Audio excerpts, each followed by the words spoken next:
Yeah, just recently I heard about the most inspirational organisation I've experienced in mental health. It's called Whangai Trust, and its story of support to mental health and addictions clients had the audience spellbound as they listened to not only the success of this organisation, but its growth and impact as well. That story was told at a hui organised by Drive Consumer Direction, and we have the privilege of interviewing the storyteller, the person who presented from Whangai Trust. She is the founder and co-general manager of Whangai. Her name is Adrienne Dalton, who's in partnership with her husband, Gary. So congratulations, Adrienne, on the impact of Whangai Trust. Tell us how this inspirational organisation began. Well, you know, we're talking about mental health here, Sheldon, and I think it was a moment of insanity. Right.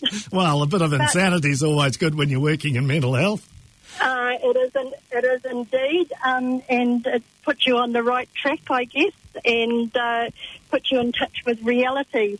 But we were farming, and I was a special needs advisor working with high-risk and vulnerable families in the South Auckland region in Franklin, and on the board of our local high school, and seeing the pressure that was under some of our lowest socioeconomic families and their inability to provide for their children, the frustration that resulted from that, you know, the ongoing issues. Combined with that, we just purchased some Crown land, and Fonterra brought in Clean Streams Accord, which meant that we had a massive mortgage, and then suddenly we had to find $400,000 to comply with the Clean Streams Accord. Otherwise, we could no longer continue with dairying. We looked at a Task Force Green team and then realised that most of the kids that were presenting to us were coming out of Waikeria, and they had gone to school with our kids. Right. We'd taken them to sport, and they'd shared meals and stayed at our place, and then suddenly here were these kids with no hope. They had a criminal conviction, drug and alcohol issues, and really poor self-esteem, and they were just continuing this cycle of lack of well-being and mental health issues relating to drugs and alcohol. So how was that related to this piece of land that was adjoining your property? They were part of a task force team that we were employing to help us re-establish the waterways and plant up the waterways. And you were sort of managing that? And we were managing that, and looked at the lack of pastoral care. They had no warrants and regos. They were obliged to report to Thames or Pukekohe for corrections. They didn't have the means to do that. If they didn't report, then they were at risk of being re-incarcerated. If they did report and they couldn't continue and attend the task force program, work and income would stop their benefits. So who was a no-win situation? Yeah. Who was actually supervising these people that you were exposed to? Well, it was work and income, but then we negotiated with them to take on a contract and look after these kids.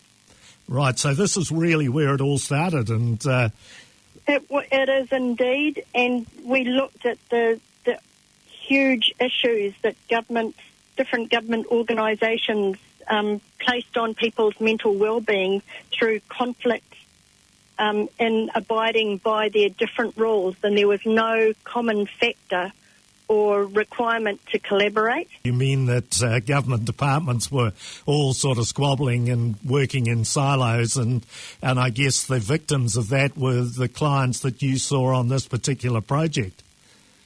Yeah, and it wasn't just this particular project. In my work as a special needs advisor, I saw it with all the families that I was dealing with right throughout the region. The conflict, it wasn't about organisations squabbling. It was just the lack of bureaucratic requirements that they had to tick off. Yeah. And that none were interrelating. So it just put huge pressure on the people that were dependent on these agencies to actually act on their behalf. So I guess as a special needs advisor, you are familiar with this sort of pattern and the fact that this piece of land became available, people working on it, people at risk working on it. It just intensified your sort of thoughts about what a no-win situation it is for them. Yeah, it was, and it was just a lack of hope and possibilities for the future. And when people actually came onto the land, the therapeutic effect it had on them, especially as Māori and Pacifica, the environment's part of our DNA. Yeah, absolutely. And it brought us back to our roots and our traditional ways of thinking, and we're totally connected with the Māori of the land and the well-being of the land. So when did you establish Te Whangai Trust to work sort of... Our eldest daughter used to bring home vulnerable people. You know how you have kids that bring home stray pets? She brought home vulnerable people that she found in her travels, would introduce them to us and say, Mum and Dad will give you a bed and they'll help you find a job, and then she'd return back to Auckland to put her job. Well, leaving you looking after them. Indeed. And so when she was killed in a car accident, we decided to take up her business model, and we set up Te Whangai. So, and the meaning of Whangai is to nurture and to adopt somebody as your own. I think it's really important that we turn grief into a positive, and we move forward. And our thoughts were she wouldn't have any children, but there were lots of people that she helped that did and associated with that had children, and there wasn't hope or equity of opportunity for them. So we could then assist them in a way that we would normally have assisted our grandchildren. Yeah, she was really committed to both environment and to people, and she had a huge heart. So Te Whangai is something of a commemoration of her commitment. Yeah, and the whole family's kaupapa and values. It's something that we hoped we could instill in all our children. It had to be a place where there was purpose, and it was a hand-up, not handout philosophy. Most of the people that are unemployed or in a low space don't succeed in our educational system, but they have huge kinesthetic skills and huge ability if it's hands-on, and they learn by showing, not telling. Right. And every contribution, no matter how small, had to be valued, and all the participants had to be proud of their ability and provide for their own well-being. Oh, this is host Sheldon Brown at Mental Health Radio. Take it from us with Declan on the board here. We're talking today to the founder and co-general manager of Te Whangai Trust, Adrian Dalton. She's in partnership with her husband, Gary, and we've been hearing about the incredible financial and time commitment that is involved in Te Whangai. We were talking, Adrian, about the opportunities that Te Whangai Trust is creating. Can you tell us about some of those and how many clients are involved?